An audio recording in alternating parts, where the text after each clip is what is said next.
What's going on, everybody? Thank you so much for joining us here on episode 99 of the 90 Feet from Home Fantasy Baseball Podcast.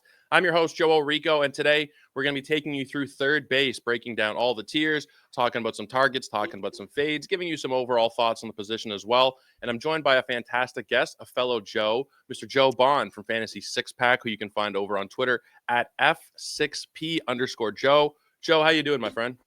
Good. Thanks for having me on, man. Ready to talk some third base. Absolutely. I did your show recently, had a good time, and I figured, why don't we do it on my pod? So we're going to be talking about some third base, breaking it down from the top. But before we do get going, I want to remind you guys about our sponsor, and that's Bet Online. It's the world's most trusted betting platform and your number one source for online betting in 2025. Whether you're a seasoned fan or a first-time bettor, Bet Online is your ultimate game day companion with the largest selection of odds on everything from NBA and college basketball to the NHL and UFC. BetOnline continues to be your number one source for sports betting. From every three-pointer to hat trick, BetOnline has you covered with odds, stats, and more for every game, every play, and every win. BetOnline, the game starts here. And so does the third base preview, as we're going to kick it off right from the top. If you're watching on the YouTube side, make sure you're subscribed, by the way. Dan Vespers does such a good job with this channel. Make sure you're supporting him. You're also going to see some fantasy baseball pods on the channel this year as well. But we're going to start off from the top, working our way in chunks of five, and we're starting with Jose Ramirez, Jazz Chisholm, Austin Riley, Manny Machado, and Rafael Devers. Ramirez going in the middle of the first round up until Devers, whose price has been kind of pushed down a little bit recently. The ADP that I have up on the screen here is from the NFBC's main event draft. If you're not familiar, this is a $1,750 entry fee. If you're on my side of the border, it's going to be close to $3,000 if you want to play in this league. So this is a serious league. Some people are just rich and throw a lot of money at it, and maybe they're not the greatest players, but by and large, these are the best players in the world, and these are where they're drafting their third baseman this year. So, Joe, what are your thoughts on the position as a whole, and what do you make of this elite tier in 2025? Yeah, third base is a tricky one. The elite tier is separated by quite a large gap in ADP. You get the first five. I guess you can throw Caminero in there now with six. It's a bit of a gap between him and five, but then there's a giant gap between them and seven, and it's multiple rounds we're talking about here. So, to me, I don't know if I've fallen in love with reaching up and paying for one of these top third base. We could say this about a lot of positions. Second base is the same way. We like shortstop is super deep, right? But the top tier of the shortstops are like the elite of the elite in fantasy baseball. So you want to try to get one of them. You can say the same thing about first base with Vlad and Bryce Harper and those guys. You want to get them because then it falls off. They're all kind of the same. So it's like, which position do you go after early and which position do you not? And I'll be honest with you, third base has been one where I've been okay waiting a little bit. Like some of the guys in the hundreds range don't scare me. Like I'm a big fan of Westberg. We'll get to him. You've got guys like Suarez who are power hitters. Yeah, average is a drain, but there's ways to make those types of guys fit on your team if you build it right from the top. And so I'm not as eager to go pay the high price because it tends to be you kind of reach an extra couple of picks or, over top of somebody who I think is ultimately a better player in fantasy to get like a Manny Machado. Like you pass on other guys who I think are going to help you out more overall. Yeah, I understand what you're saying. For me personally, I like getting Jose Ramirez, but that more just comes down to if I happen to draw the fifth or sixth pick in a draft. If I'm picking at the first three or four picks, I'm not going to land on him. If I'm picking at the back end of the first round, I'm not going to be able to get him. So that really just comes down to the fantasy gods and what kind of luck you draw on draft day. Absolutely. Outside of Jose Ramirez, who I think is far and away the best option at the position, he almost went 40-40 last year. If the last game of the season hadn't been canceled for him, he might have actually got to 40-40. Outside of him, I think there is a bit of a drop-off. I like Jazz, but he doesn't come without his risks. I think everybody's dreaming on a full season in Yankee Stadium with that short porch. Everybody's thinking he could get like 30 homers and 40 stolen bases. There are some drafts, and you could see here, based on his minimum pick, where he went at pick 16. These are 15-team drafts based on this ADP. So that's right at the 1-2 turn. Feels a little bit rich for Jazz. I understand the upside, Joe, but 1-2 turn, that's a little bit rich for my blood. Yeah, I agree. And if he's going to the 2-3 turn, maybe we're talking something, you're talking 15 team leagues, you're talking like the 29, 30, 31, 32 pick type range. That's a way more comfortable price range for me because yeah, you're right. The injury risk is there, and I know I said this in when we talked third base on my podcast a couple of different times when we mentioned his name, in that look, he was good with Miami, right? He had his like first healthy season, right? 140 plus games, right? So everybody's all excited. It was the we played the what if game with Jazz Chisholm so many times. What if he could stay healthy? Well, okay, he finally did.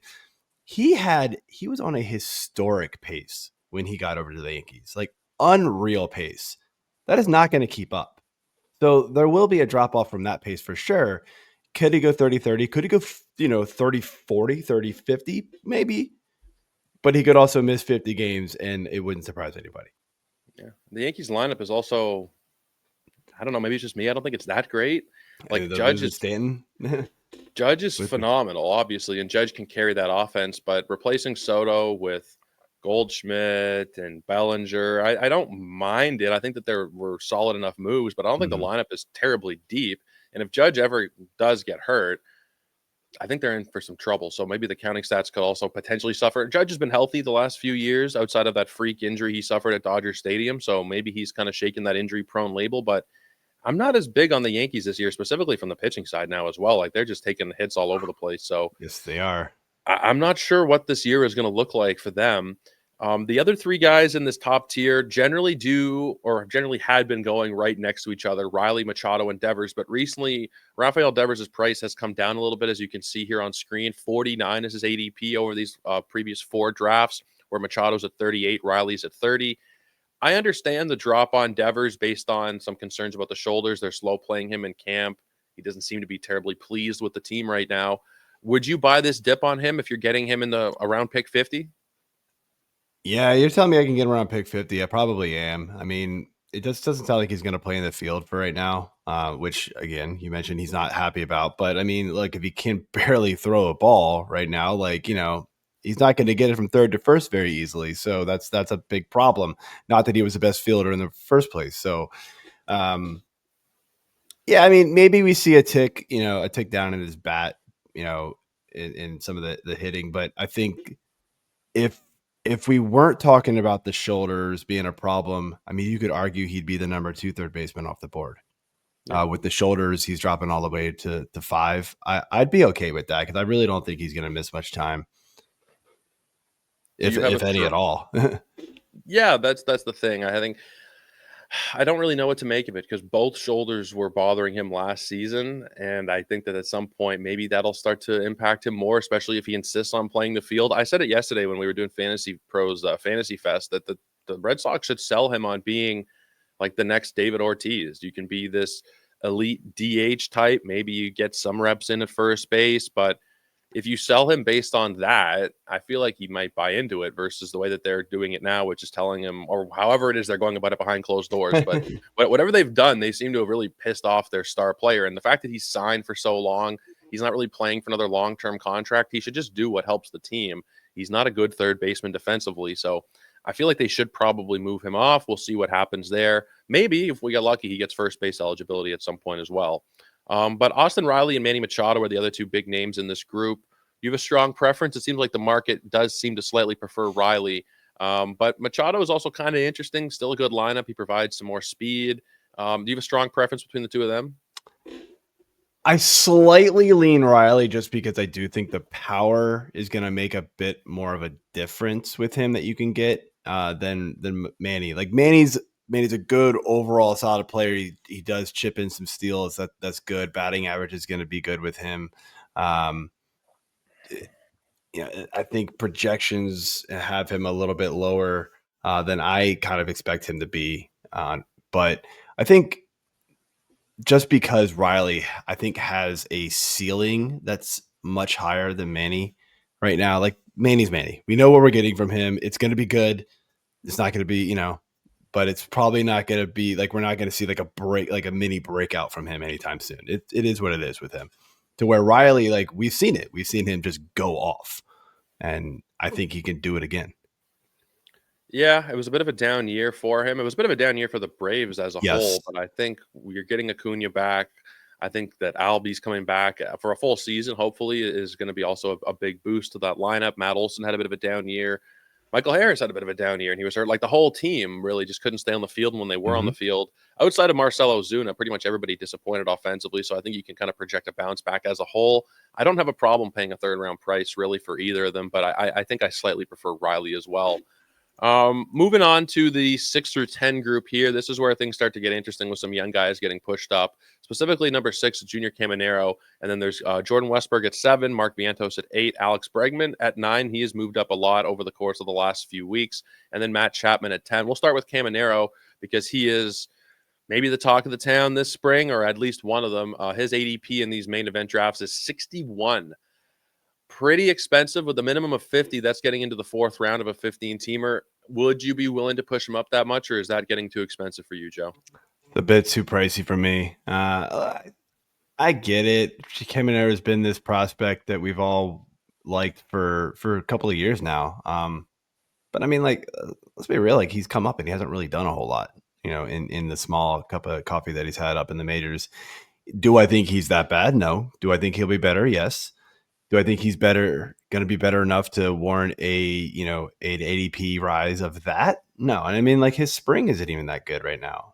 He was dealing with was it back tightness or something like that. I mean, that's never good. I mean, like, we've seen players that get back problems and it just sort of lingers and back.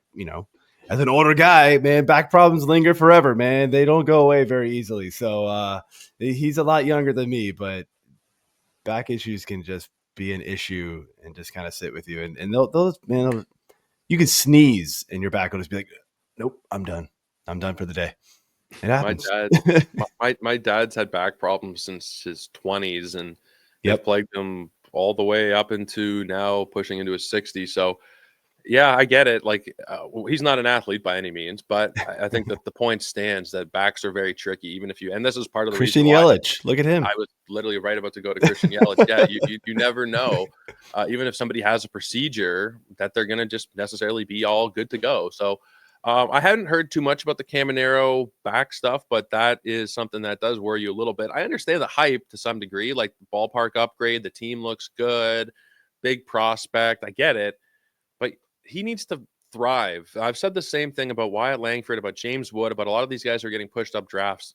You're taking away any room you have for profit if you're taking them in the fourth Hmm. or fifth round when they've been sixth, seventh, eighth rounders all of draft season. I like Caminero. Do I like him in the fourth or the fifth? Probably not. Joe, you're an Orioles guy. Moving down to Jordan Westberg, there is a significant drop here, 35 picks between Caminero and Westberg on average. I'll just give you the floor here as the Orioles guy. Second and third eligibility with Westberg. He had a very good season last year. What are your expectations in 2025?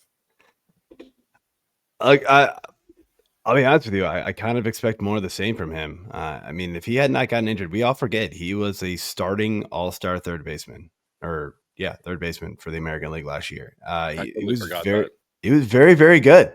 I mean, it completely forget he got hurt, and it's weird to kind of say that he was the reason for the Orioles slump, but like when he got hurt is kind of when everything fell apart for that team. Now, it also coincided with Adley Rutschman getting hit in the hand. And then, for whatever reason, Gunner kind of started slumping at the same time. Like everything just sort of fell apart. Like it seemed like he was sort of a glue piece in that lineup. And now he's back. Do I think he'll stay on the home run pace he was on last year? Probably not. But I mean, 25 home runs is I think easy for him to hit this year. Um, and you're getting him around pick 100, and he's got second base eligibility.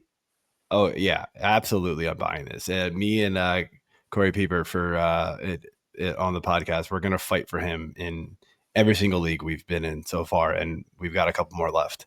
So Well, the fact that he had a 125 WRC plus is a standout number. He doesn't strike out a lot. I prefer he walked a little bit more, but he walked a ton throughout the minor leagues. I feel like that's something that's probably going to be coming more as he ages. Just a 4.9% rate last year, but routinely into double digits in the minors. Barrel rate 12%, 46 hard hit. There's a lot to like with Jordan Westberg. mhm. The Orioles as a whole are kind of interesting. I feel like there's still a trade or two that they need to make, specifically on the pitching front. And I wonder who would be dealt. I don't think it would be Westberg necessarily to acquire a pitcher, but A team that still I'm not really sure what to make of them at this point. But I agree.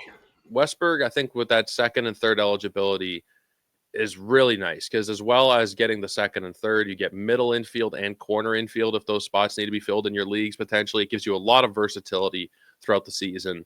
Mark Vientos was somebody who earlier in draft season I felt like was getting a lot more hype for the degenerates like myself who were drafting in November and December.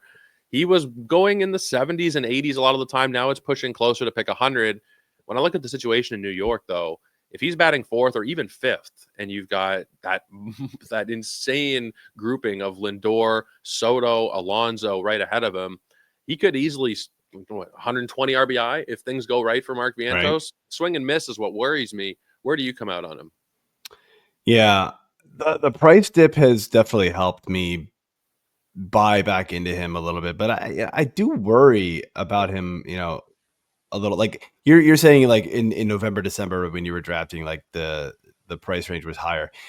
And I get it. He was coming off that scorching hot finish to 2024. And so that's what people remembered. And then he started digging into his game a little bit more. And the swing and miss is definitely there. His home run to fly ball ratio was 26.5%. That's pretty high. So Yeah. there is some concern that maybe he doesn't connect like that on a regular basis. The expected batting average is actually 20 points lower than his batting average. So that doesn't uh, give me a lot of confidence in him. He's a power bat. I think we're going to see a lot of ups and downs with him during the year. But yes, the potential behind hitting behind that the trio of players, is is very tempting. Yeah, over 100 RBI, I think, is easily attainable. I forget who exactly made the point to me. I think it was Derek Van Riper that if Caminero hits his projections, essentially, like we want him to do what Vientos did last year. If Caminero does exactly what Vientos did, 29 home runs, like 260 batting average, like that would be considered a big win. You can Hmm. get Vientos 40 picks later with a better lineup, not a better ballpark, but a better lineup around him in New York. I think that taking the discounted Vientos compared to Caminero is the way to go, especially if Caminero, if he hits 2 home runs tomorrow, I can see this price going up another 7 or 8 slots. So it's just the way the market works this time of year. I've said it a few times recently, but you spend 6 months evaluating players, coming up with your valuations, whether it's a draft ranking, whether it's an auction dollar value. Don't go off of that drastically in spring just because a guy hits a couple of home runs. I love spring training like everybody else, but don't overreact. And I feel like some people have maybe overreacted a little bit with Junior Caminero. Alex Bregman and Matt Chapman bring up the caboose of this tier, 115 and 125, respectively. I kind of like them both. Bregman, Hmm. especially going to Boston, he's going to probably, I mean, like we mentioned earlier, who knows what the hell's going to happen with Devers, but Bregman could get second base eligibility at some point. And then Matt Chapman, who's just decided to steal bases last year. Sprint speed was very good. He had a fantastic year, and you're still getting him at a pretty decent price. They also added William Thomas to that lineup. Do you have a preference between these two targets at the end of the second tier? I do slightly lean Bregman. I like the offense better. Chapman, I worry being in San Fran. If the power is going to continue, you always just worry like if they're just going to just get sucked in by the by that ballpark and just not be able to hit it out. Bregman going to this lineup, this ballpark. You got to imagine, like, even if he doesn't hit a lot of home runs like he did in Houston, it's just going to be a doubles machine, man. But these both of these guys to me are kind of like the last safe third baseman. Once you get past them, there are question marks galore, but there's some value to be found. There's ways to make guys fit later. There's power guys, there's sort of safe average guys, there's sort of just like, 15-15 guys later on. But these are the last ones where you're like, all right, they've been there, done that. I feel good about having them. Maybe they're not like, the sexy player, like a Manny Machado or something who you think can go 30-30 any given year. But these guys, are going to come, and when they play, they're going to be reliable. Yeah. You don't have to pay up massively for them. Nope. They're still very good assets. You're not going to get a ton of stolen bases from them, probably. Although Chapman, I don't know, man. Like he had more stolen bases last year than he had in his whole career before that combined, I believe. I might be off on that. That's going off of memory. But he stole a lot of bases last year when that's never been a part of his game. And Bregman, I think going to Boston was about the best case scenario if he wasn't going to stay in Houston. So I do like both of these guys quite a bit. Slight lean to Bregman like the market does, but I think both of them are really solid end of the top kind of grouping. I know that they're in the second tier here that we're doing, but I still consider them to be like the starting caliber first baseman. I agree with you there. I might extend that down to the next tier. We might as well go on to it, starting with Jake Berger, Royce Lewis, Alec Boehm, Eugenio Suarez, and Isak Paredes. I might put Jake Berger into that tier as well, just going to Texas. I think the power is legit. The lineup is fantastic. You worry a bit about the batting average. You don't get speed, but how significant is the drop off in your mind between the Bregmans and Chapmans and Jake Bergers of the world? Yeah, I mean, I do think there is a fairly significant drop off here. To me, it's like when you add in like the Royce Lewis, right? Like we know the power is real, but is he going to stay healthy? Jake Berger, we've seen him just go absolutely cold. I think it Yeah, was the start of last season, even like it was like yeah, what happened to this guy? And then boom, I mean, he almost hits 30 home runs. So great finish, but those starts they can kill you. I mean, ask any Francisco Lindor owner.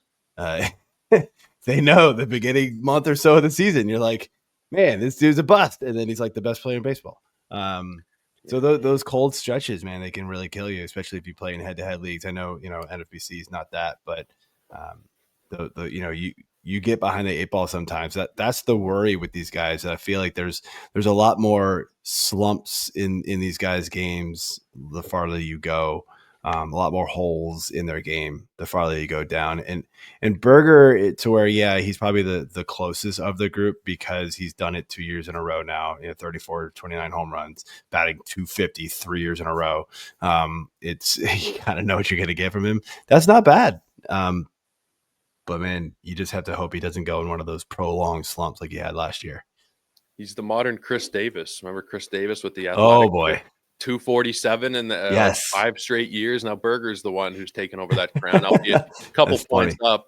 But it's kind of the same thing. And CJ Abrams is also like 245 the last 3 seasons. Might be 246, 245. He's been alternating. But I think the point you made about head to head is really key because yesterday doing the fantasy fest, I was in the chat answering some questions, and somebody was saying Corbin Carroll tanked his season last year. And I was saying, the hell are you talking about? He had 121 runs. Yes, he started slow, but he had 22 homers, 35 steals. I said, if you took Corbin Carroll in the first round, you didn't lose your season because of it. And he said, well, it's a head-to-head league. By the time my playoffs started, it didn't really matter. And that's an important distinction. If it's a roto league, if they do it all in April or all in September, who cares? But head-to-head, it does matter when you're factoring in like when are they going to be productive. It's almost impossible to predict. It's truly almost impossible to predict. But those players that are more consistent versus the guys that are the kind of boomer busts. I prefer the more consistent guys. I know there are some people who really Mhm. like the Kyle Schwarbers of the world and head to heads because he can just hit 6 home runs in a week and then win you the whole week. But what if that's a playoff week and Schwarber just doesn't hit a home run that week? It definitely changes up the mentality based on what format you're playing. Royce Lewis Agreed. is a player that I don't know what to make of. I remember talking with people at the end of last year and thinking, okay, he's probably a fifth, sixth, seventh round pick, probably. And now we're seeing him outside of the top 100, going at 135 in the main event. I think at that point, I'm willing to jump back in. If he stays healthy, Royce Lewis could be brilliant. And I know that it's kind of, I don't want to say disingenuous to do this, but if you look at the stats that he's put together throughout his career to this point, he's played 152 major league games, 33 homers, 6 steals with a 268 batting average, 11% barrel rate. If he's able to stay healthy for a whole season, Royce Lewis could be a top 5 or 7 third baseman. I think just the myriad of injuries just really, really worry you and give you no confidence in that pick that he's going to be able to stay healthy. Have you taken any Royce Lewis this year? I have not. The thing with him is that, once if I miss on all these other third basemen up top, I have a tough time stomaching if Royce Lewis being my first third baseman because man, if he gets hurt, I'm stuck with what? I mean, at best, Michael Garcia, if I can get him a few rounds later, like it's not great. Yeah. Or some other free agent fodder that I found. Like it can get bad quick after this. And so, yeah, if I don't know if the draft falls to you that way and Royce Lewis becomes your corner infielder, yeah, I'd be much more comfortable with that. But that's a hefty price to pay for your third base position to take two of them within the first 130 some picks. I feel like. Yeah, I don't know what to think of him. I've taken him once or twice, and when I took him, he was actually a little bit more expensive than this. So I guess by that, I should be more willing to take him Mhm. now. But I think as the year goes on, I just worry like what is he gonna do? Is he gonna be able to stay on the field? Is the hard hit rate that wasn't amazing gonna come back to bite him a little bit? He barrels the ball up well, but there are some concerns with him and with Minnesota. I mean, you also got Byron Buxton there, so I wonder if there's something organizationally, but I don't think it is. I think it's more just that he's been snake bitten a little bit. But yeah, if you're taking him as a starting third baseman, I'm a little bit worried. I think if the shallower the league is, the more willing I am to take a chance on him. If it's a Mhm. 10 or a 12 team league and he busts, okay, maybe I can pick up Alec Boehm or Yeah, Suarez or replacement Paredes. value is easier in those types of things. I get it. Absolutely. 15 team roto league, if Royce Lewis busts, then you're looking at some pretty dark names, and we're going to get to some of them. We're not quite into the darkness yet, but Alec Boehm, Eugenio Suarez, Isak Paredes, going within about 10 or 12 picks of each other. Is this order correct in your mind in terms of the ADP? Would you have Boehm and then Suarez and then Paredes in your rankings? Um, with batting average mixed into this, I've actually got Suarez the lowest of this group Totally fair. because his batting average can tank you. Now OBP leagues totally different story. Suarez gets jumped way up here. Now if you've built your team and you've got a really good batting average base, go ahead, get Suarez. You know you're getting 30 bombs. Like that's what he can do, and that's easy. And the difference between him and all these other guys is the power, right? The other guys you don't expect to get that kind of power from. Suarez you do. So it's kind of team build at this point. Um, but if just going straight off pure value, it's Bohm, uh, Ringefil, Paredes, Suarez for me. Yeah. I think Paredes, the power metrics are so dog shit. They're awful. They really are. But the fact that he pulls the ball and he optimizes the launch angle the way he does, I think that's going to play really well in Houston. It I don't could, know yeah. for sure.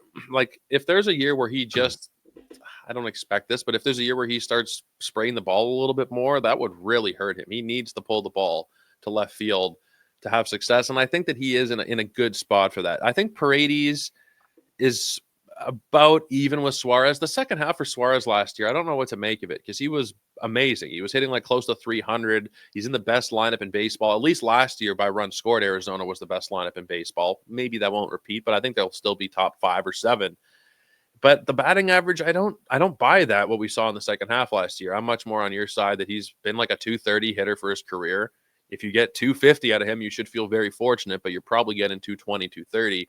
Alec Boehm every year just seems to drive in 100 runs while giving you pretty solid batting average. The power is not really great with him, but in a really good lineup, I think Alec Boehm is kind of undervalued going at pick 182, especially in leagues where you need to fill corner infield spots as well. I really like Alec Boehm. Yeah, Um, he contributes everywhere, which yeah, is great. Like it's just he's not gonna win you your league, but he's definitely not gonna hurt you. He'll keep you pretty steady, it's a pretty steady pace there. Um, I had Bohm last year in the fantasy six pack series and took down that league, so I'm definitely a fan of his. he's just one of those players, and there's the smart people, like the people who've won tons of money playing fantasy baseball. A lot of the time, they'll tell you that the boring players are the players that get you paid. It's Mhm. not by pushing up Caminero to the third round and Wyatt Langford to the second round. It's just by taking those kind of boring values where they fall. And Alec Boehm every year now just seems to be kind of a value. It's the same thing on the outfield side with like a Ian Happ. He's not a sexy name. Every year he produces, and nobody cares about him. Ryan Reynolds Brian is another Reynolds, guy who another one. falls way too far, in my opinion. Yeah, there are certain players like that, and I think Bohm really fits that mold. Moving into the next grouping here between 16 and 20 in the ADP grouping, and we're going to outside of the top 200 picks here with Matt Shaw, Michael Garcia, Luis Rengifo, Nolan Arenado, and Josh Young. Matt Shaw has also been a really interesting player this season. He is going to be going to Japan, or he's already in Japan with the Cubs for their little mini, I believe it's a 2-game series against the Dodgers that'll kickstart the year. Makes it very complicated to plan fantasy drafts this time of year because of that 2-game series. My home Yes, it league wanted to does. draft wanted to draft before it, but we couldn't get everybody together, so we're going to do it after. So those stats aren't going to count in the home league. They'll count for Roto. It's all very confusing. But one way or another, Matt Shaw. I was looking at Yahoo today. I was doing some, pulling together a bit of an article for Yahoo, and Matt Shaw, second, third, and shortstop eligibility on that platform. That Ooh. could be huge if he's playing every day in that Cubs lineup, which I think is actually really good. With that eligibility, Matt Shaw, I think, could have even shallow league viability. Where have you landed on him this season? And also, one last thing I'll add is that he was really great in the minors last year as well. Yeah, I I have a tough time with Matt Shaw because we're not like, we're glad to see him travel, but I mean, there were so many times where it's like, okay, is he going to break camp? Is he going to get enough playing time? Those questions still really are there. Like the playing time, we don't know. They've got a lot of bodies there that they can play in front of him. So if he doesn't perform, they will just sit him, put him down. Like we've seen it before. So I at this price range though, like I'm fine with it. You're not really risking much. So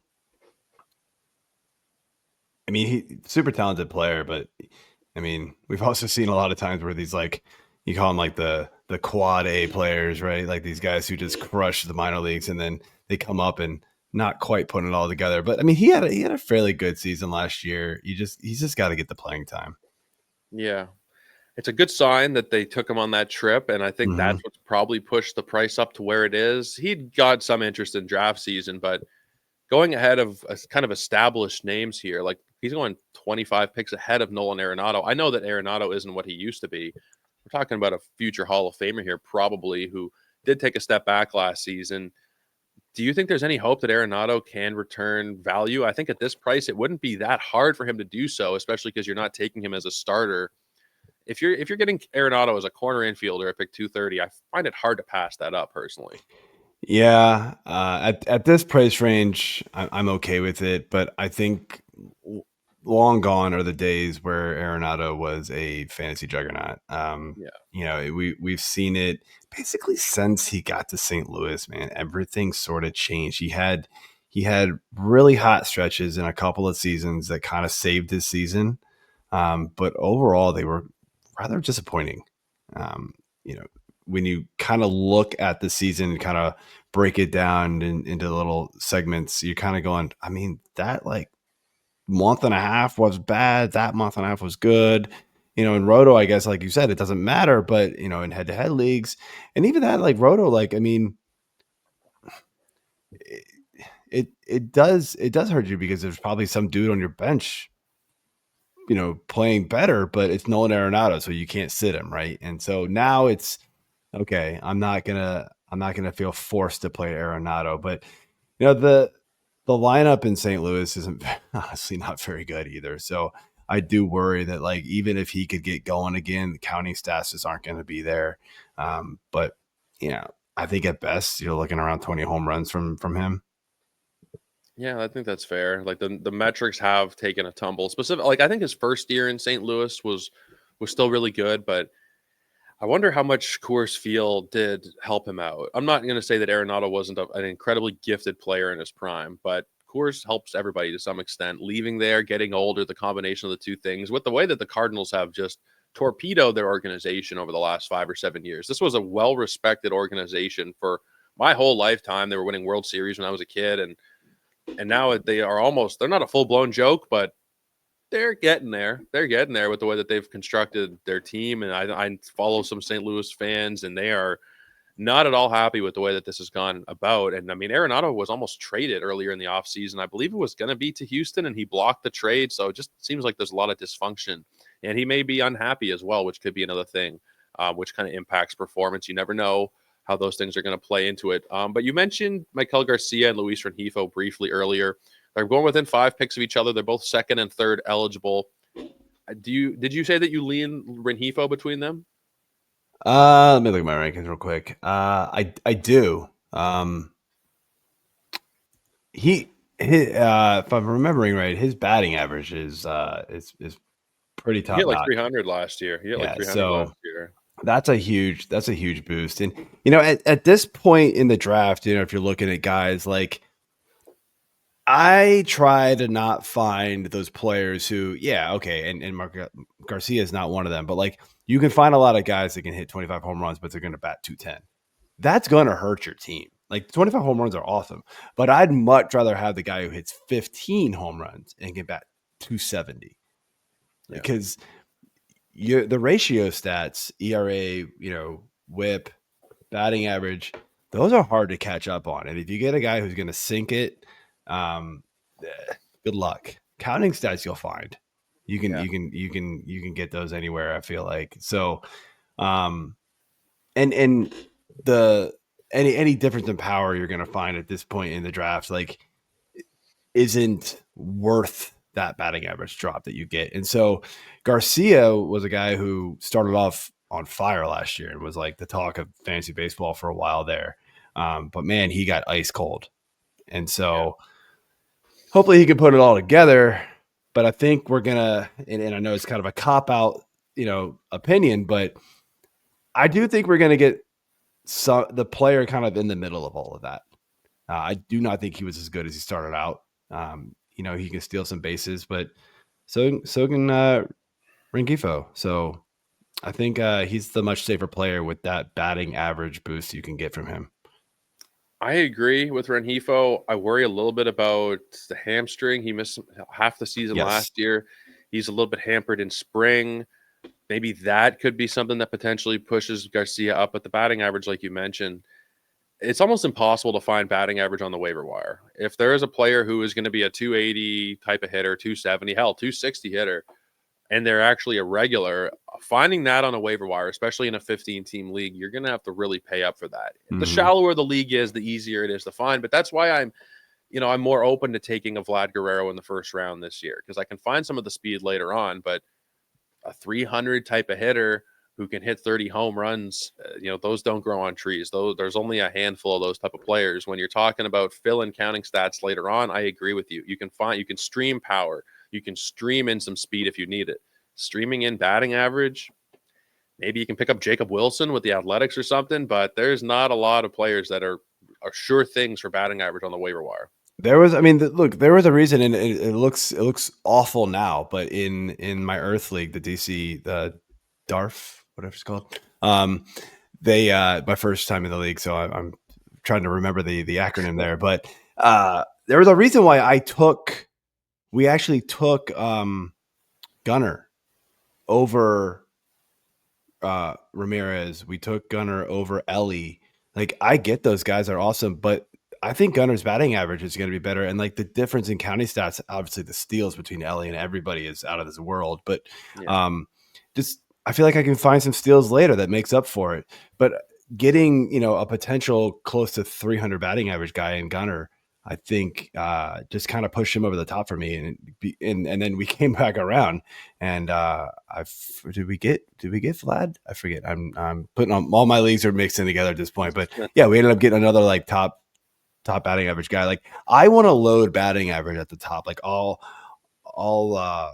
take the hit on a couple home runs here and there, a couple of steals here and there. Give me that solid base on batting average.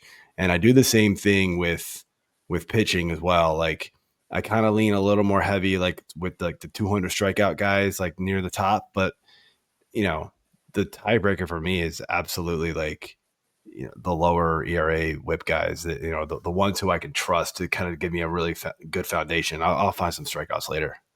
The two main stats that I've been drafting for this year are whip and batting average. Mm-hmm. And I feel like everything kind of falls into place around those two.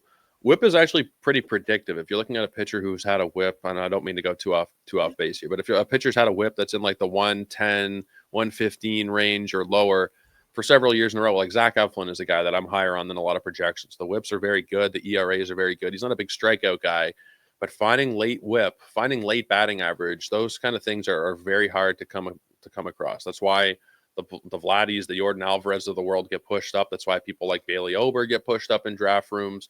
People are really, really narrow or focusing in on the rate stats, and I think that they should, because it's almost impossible. Once you've fallen behind, if your whip is at 130 in June, bye, forget about it. You're not making Mm-hmm. that up. Same thing if your ERA is in the mid fours in June. Like, unless you just have an incredible streak of streaming pitchers, you're probably screwed at that point. So lock in Unless you those find rate 3 sets. Blake Snells between July and August, you're not catching up. Locking down the rate stats, I think, is really essential. Moving on to this next tier, 21 through 25, Willie Castro, Chris Morel, Connor Norby, Joey Ortiz, and Max Muncy. I saw a report recently. It might have been even today. Everything this time of year came. I don't even know what I had for breakfast this morning, but I heard a report recently that Willie Castro is going to be starting at second base for the Twins. Pretty solid player, but I think the main appeal here is that, as you can see if you're watching on screen, second, third, short, and outfield eligibility. The NFBC has a 20 game threshold. He played at least 20 games at all those positions last year. You can literally put him anywhere on the diamond except for first and catcher and pitcher. Everywhere else, you can slot him in. I think that that's really valuable. I picked Mhm. 235 for somebody who is a relatively decent player. He's going to chip in some power, chip in some speed. It's a good lineup. Willie Castro, I think, is a phenomenal piece of bench depth this season.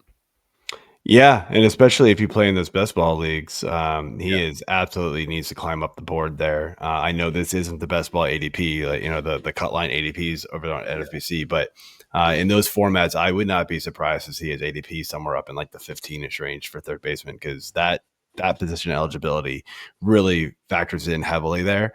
But even in your standard roto leagues, that's very nice a nice player to have because injuries will get you.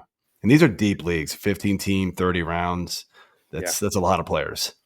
Yeah, there are going to be points in the season where you need reinforcements at all of those spots. At this point in the draft, it's still, I believe, a starting round, but it's the end of the starting round, so he's probably going to be in those middle corner utility type of spots. It's gold. I really think it's gold if you can get Willie Castro this season, and I think maybe even the more casual leagues, he might get pushed down a little bit farther into the 250, 270 range. But his versatility, both in terms of the eligibility and what he does for fantasy stats purposes, I think is really, really good. Christopher Morel, I've been in love with Christopher Morel for a long time. The power speed combo, going to that nice stadium in Tampa, but the batting average, like he might hit below 200. How do you reconcile that? Have you taken him anywhere? Are you expecting a bit of a jump from Morel, or are you out? I have not touched him. He gets dropped in my rankings pretty far. He's under even the Norbies for me. And I actually I'm a fan of Connor Norby. I Yeah, actually think there could be potentially a 30 home run bat in him. I think really he's got that potential. I think the O's trading him for especially what they got in return was a terrible heinous. mistake. When I found out they traded Norby, I was like, wait, we got who in return? Oh We my got goodness. Sandy, right? Yeah, right.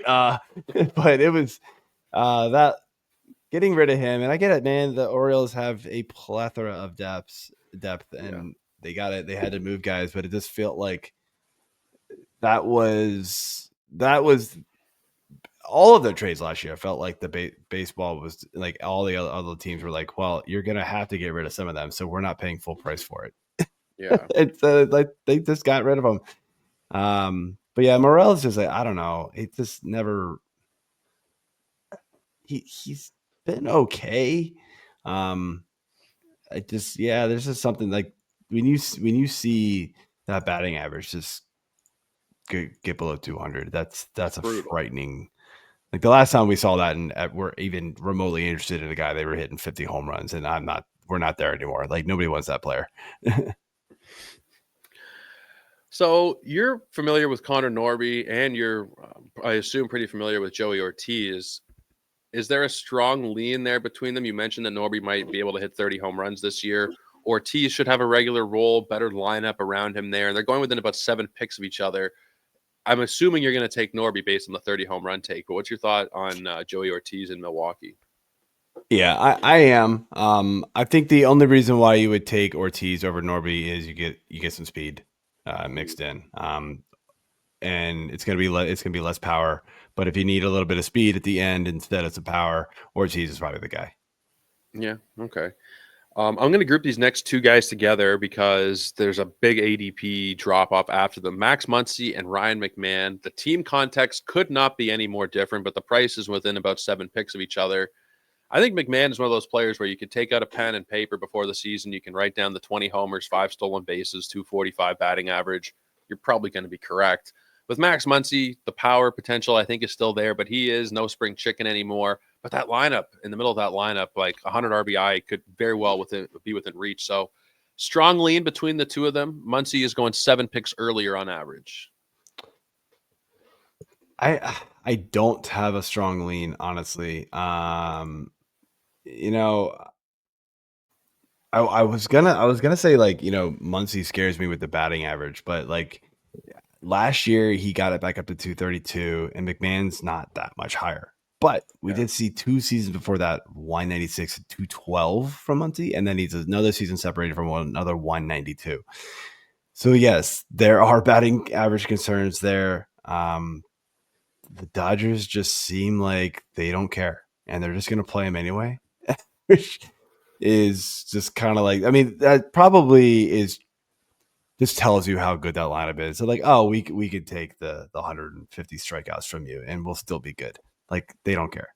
I do think when it comes down to it, and I know I've said this a lot, but it's gonna play a lot into team context at this point in the draft. So you want the safer player. You know what you're going to get. You're going to get a 240 average. You're going to get 20, 22 home runs. Then take Ryan McMahon. If you want the potential of a 220 batting average, probably around, so if not worse, but you want 30, 35 home runs, then you go Max Muncy. Yeah, I think that's fair. When you're going beyond this group, we're kind of getting into the ugly, not for the faint of heart territory here. Um, 27 and beyond is Heimer Candelario, Cam Smith, who we will touch on because I think there's some interest there. Ernie Clement, IKF, Brian Hayes, Miguel Vargas. I'll say that Cam Smith is pretty interesting. It seems like the Astros do want to get him into the lineup. They're going to try him into the outfield. There's potential for him to get reps at third base. I think Cam Smith is worth taking a shot on here in the mid 300s, just based on the lineup and the fact that he might make the opening day roster alone. But where do you land on Cam Smith? Yeah, I mean, it's at this point in the draft, if he doesn't make the opening roster, then it's not going to hurt you as much. But I mean, there is a risk. I have passed on him in my best ball drafts only because of that Hmm. that risk. And it's hard to take somebody into best ball if they're not going to be on the team for who knows how long. But yeah, I mean, if he comes up, I think he easily surpasses a lot of these guys at the bottom here. But there is that risk, and you've just got to be willing to take it. But Yeah, you're probably talking. I mean, we're talking bench spots at this point, so yeah. you just move on. I am willing to take the chance, especially with the thought that he might get another position of eligibility. His numbers in the minors last year, he had a 179 WRC plus, albeit it was 32 games, but 7 homers, a couple steals, double digit walk rate, OPS that was over 1,000. Like I think in the bench rounds, I'm willing to take a chance on that, given the lineup context, given the fact that they're trying him in the outfield. The Houston Yeah, outfield is awful. Like they're going to move Altuve out there most likely. But like it's Myers, it's McCormick, and I'm forgetting the third one. I can't remember who the third outfielder is now, but it's awful. It's really rough. It's like the fact that we White don't know Sox. who it means It's it's not White good. Sox esque, and I can't believe I'm blanking on it. And I'm pretty sure they want to move away from McCormick because he's not good out there. Um, Jake Myers, Chas McCormick, and Otove. That's the starting outfield right now.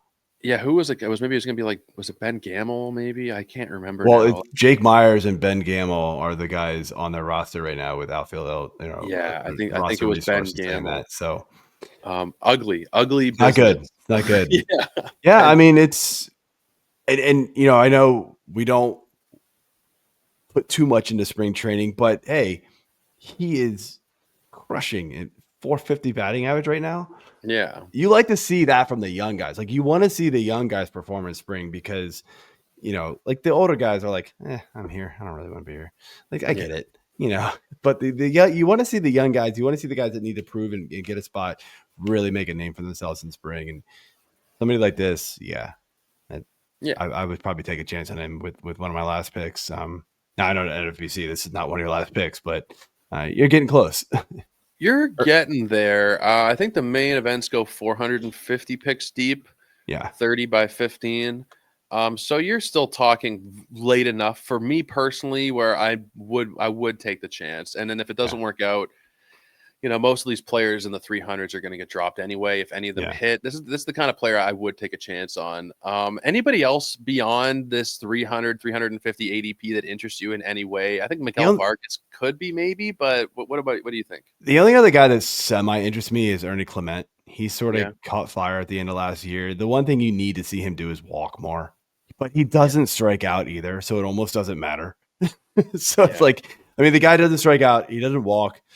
Okay, so he's either like gonna ground out, fly out, or he's gonna be a hit. And he went, he hit 12 home runs, 12 steals last year at 100, 434 at bats. Like he's like a utility guy. The Blue Jays love their utility guys, and so they're gonna find a way to get him on the field a lot. I feel like, and you know, uh, I took him in Raz Slam just recently, just a couple rounds ago. I forget what pick it was, because he's got that extra eligibility to a shortstop, so that helps. He's like the opposite of the three true outcomes. He's never going to strike out. He's never going to walk. He's never going Yes. to hit a home run. That's kind of what Ernie Clement is. But third and short, again, I think is pretty nice when you get that corner infield and middle infield eligibility. It just really helps you out when you're setting your lineups on a weekly basis.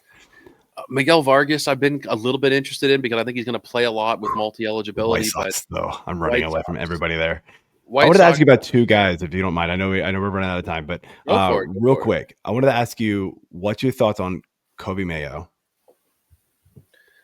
So I am admittedly not a big prospect guy, but from everything I hear about Kobe Mayo, it's good. I just don't know where he's going to play. That's kind of the main Yep. thing, and I Mm. think that he is a prime potential trade chip. If the Orioles ever do make a move for a starting pitcher, I feel like Kobe Mayo would probably be the guy that does go out. 25 home runs in the minors last year. You can't really make anything of a 17 game sample size. He didn't look good, but He's I been don't think that bad that this really spring too, matters. though.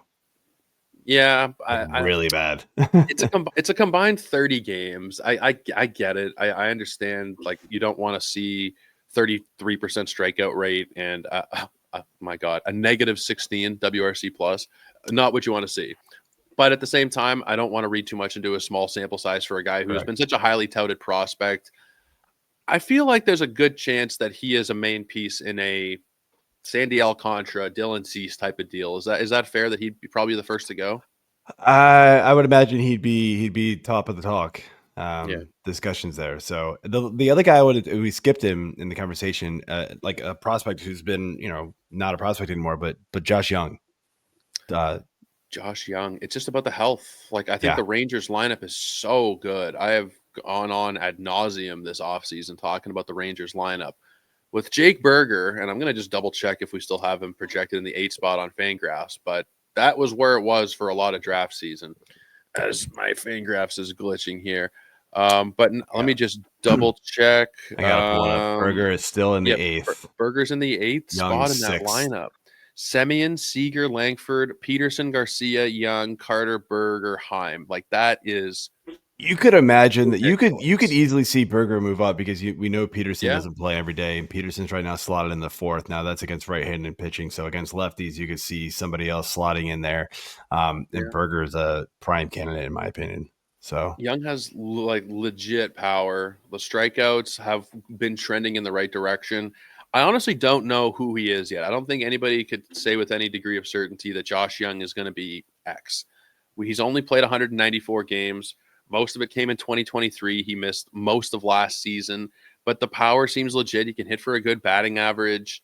I think that he is a really good pick. And going back to the ADP, he is at 225 as the 20th third baseman off the board. I think, especially given the lineup context, you take a chance there. He's not somebody you have to draft as a starter. He is going to be a corner guy or a bench bat in a shallower format. Most people listening to this, I'm using this ADP because this is like the sharp players in the world right now where they're drafting. They're putting their money where their mouth is. But most people aren't playing in these deep leagues. They're playing in 10s or 12s. So you can take this information and say, okay, Josh Young in the higher stakes leagues is getting pushed up to 224. My league, he's going at pick 240, 250. Maybe I take him in the 230s. And that's yep, kind of the way that's I would exactly go what you do. about it. That's Yep. kind of the way I would go about it. But I love the raw talent. It's just about how much he's going to be on the field. If he Yeah, plays 130, 140 games, then he smashes this ADP. I agreed. Anybody else that we kind of missed that you wanted to touch on before I let you go, Joe? Nah, not really. I mean, we touched on a lot of guys, so I think we're pretty good.